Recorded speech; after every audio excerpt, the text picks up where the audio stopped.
শিবরাত্রি উপলক্ষে খড়গপুরে পুজো দিয়েছেন দিলীপ ঘোষ। आपके कान में विष मांगने जा रहे हैं तो ये भी का एक कान बंद करके दूसरे कान में मनोकामना मांगते हो तो वो मनोकामना सीधा महादेव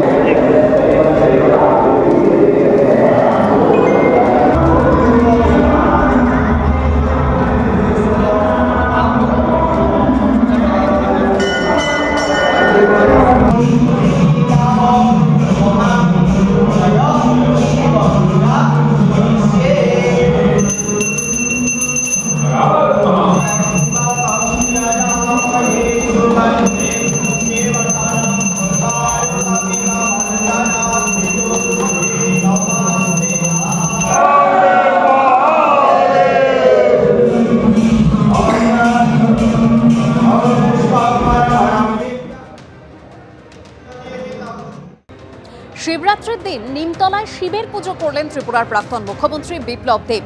বাংলায় অশুভ শক্তির বিনাশ হবে মন্তব্য করেছেন বিজেপি নেতা।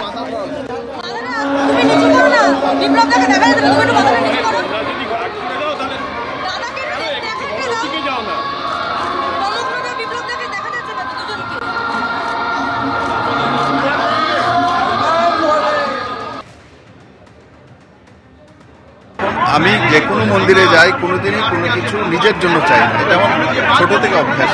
আমি ত্রিপুরা সুন্দরী মায়ের ছেলে, কিন্তু আজকে আমি বাবার কাছে এটাই প্রার্থনা করছি, পশ্চিমবঙ্গের সমস্ত মানুষের শক্তি দেখ, পশ্চিমবঙ্গের মানুষের উন্নতি হোক। আর যেই পশ্চিমবঙ্গ আমি ছোট থেকে একটা স্বপ্ন দেখতাম কলকাতাটা এত সুন্দর হোক, এত ভালো হোক, সেটা আমি চাই। আর যাতে এই অশুভ শক্তি থেকে মুক্তি পায় পশ্চিমবঙ্গের মানুষ, এটাই আমি মন থেকে প্রার্থনা করেছি। আর বাবার কাছে, বাবার দরবারে যেটা প্রার্থনা করে হয়ে যায়, এটা পশ্চিমবঙ্গের মানুষ বলে। ত্রিপুরার প্রাক্তন মুখ্যমন্ত্রী বিপ্লব দেব তিনি বলছেন বাংলায় অশুভ শক্তির বিনাশ হবে। অন্যদিকে এই শিবরাত্রি নিয়ে নাম না করে বিজেপিকে নিশানা করেছেন চন্দ্রিমা ভট্টাচার্য। যারা নেচে বেড়াচ্ছেন তারা ধর্ম নিয়ে রাজনীতি করছেন, ধর্ম রাজনীতির জন্য নয়, অর্থমন্ত্রী চন্দ্রিমা ভট্টাচার্য মন্তব্য করেছেন। দেখুন, যারা নিচে যাচ্ছে তারা তো ধর্ম নিয়ে রাজনীতি করছে। ধর্মটা রাজনীতি করার নয়, ধর্মটা নিজের প্র্যাকটিস করবার জন্য, অর্থাৎ ইন্ডিভিজুয়াল প্র্যাকটিস হচ্ছে ধর্ম। সেটা যে যার ধর্ম করছে, কিন্তু ত্রয়োদশীতে জল দিচ্ছে এত তাড়া পড়ে গেছে আমি জানি না। আজ শিবরাত্রি উপলক্ষে সোশ্যাল মিডিয়ায় শুভেচ্ছা জানিয়েছেন মুখ্যমন্ত্রী মমতা বন্দ্যোপাধ্যায়। এক্স হ্যান্ডেলে পোস্ট করেছেন তিনি, আজ মহাশিবরাত্রির পবিত্র তিথিতে বাংলার সকল মানুষকে আমার আন্তরিক শুভেচ্ছা ও শুভনন্দন জানাচ্ছি। ইতিহাস, ঐতিহ্য ও বিভিন্ন ধর্মের সহাবস্থানে সমৃদ্ধ আমাদের বাংলা। ধর্মীয় সম্প্রীতির সেই ঐতিহ্যকে বজায় রাখতে রাজ্যের সকল ধর্মের বিভিন্ন ধর্মস্থানগুলির সংস্কার ও সার্বিক উন্নয়নে গত 15 বছর ধরে করে চলেছে আমাদের সরকার। ভগবান শিবের প্রতি শ্রদ্ধা জানিয়ে আমরা রাজ্যের গুরুত্বপূর্ণ শিব মন্দিরগুলির সংস্কার করেছি।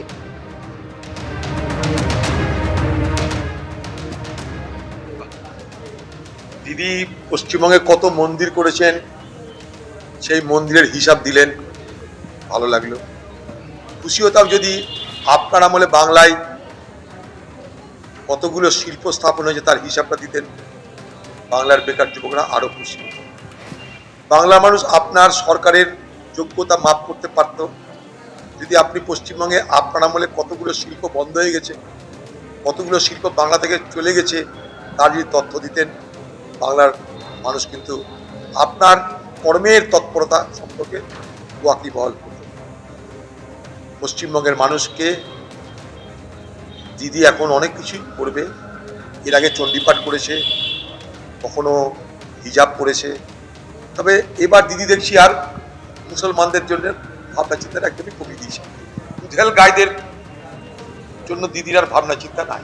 মমতা বন্দ্যোপাধ্যায় যত ভোট আসবে তত এরকম নিজেকে হিন্দু প্রমাণ করার, হিন্দু সাজার অনেক চেষ্টা করবেন। কিন্তু উনি শিলিগুড়িতে মহাকাল মন্দির স্থাপন করতে গিয়ে ওনার কাল হয়ে গেছে। অতএব বাবা মহাকাল ওনাকে কালই দেবে, রাজনৈতিক কালের প্রাপ্তির সময় ওনার হয়ে গেছে। যতই চেষ্টা করুন মলম আর লাগানো যাবে না, মলম লাগানোর জায়গা নেই, ক্ষত এত বড় হয়ে গেছে না, ও আর ক্যান্সার হয়ে গেছে ওই ক্ষত। এবার বাংলার মানুষ বুঝে গেছে যে এই ছদ্মবেশী হিন্দুদের উপর যদি ভরসা করি আগামী দিনে একটা শিব মন্দিরও থাকবে না। এবিপি আনন্দ, এগিয়ে থাকে, এগিয়ে রাখে।